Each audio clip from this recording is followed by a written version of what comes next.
So I'm honestly still really excited about today's word. I had an awesome time in the experience, but also I remember telling somebody that I feel like I need to just sit down because I'm so full from what was taught.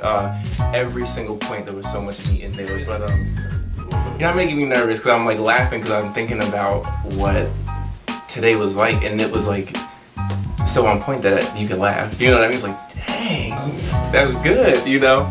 So, no, but I honestly had such a good time today in our experience, and I told somebody right after, like, I feel like I have to sit down, I'm tired. You know when you eat a good meal? That's exactly how I felt, because I felt like I was just so full from the word, honestly. Every single point, every detail was just, there was a lot of meat in there. So, but I did take notes, and there were a couple of really amazing things that stuck out to me, like, Pastor Pierre said, having heard and acting on what you heard is no longer going to be enough.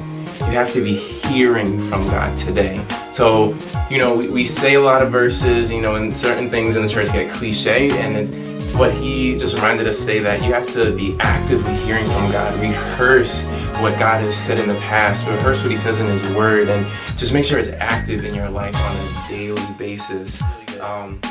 The people of God couldn't enter into the rest that God had for them due to their unbelief. So, and that was just a reminder to me, like whether it's fear, you know, laziness, procrastination, or just simply unbelief, those things are getting in the way of me actually taking hold of all this stuff. And it literally is all this stuff that God has for me. If you don't walk into your promised land, you'll never be at rest.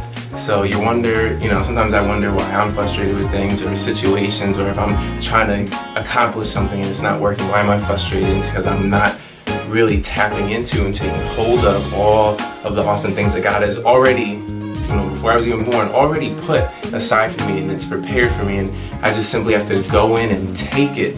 So there's so much more that I could honestly talk about, but I'm filled up, and there's a lot to think about this week, so I'll see you guys next Sunday.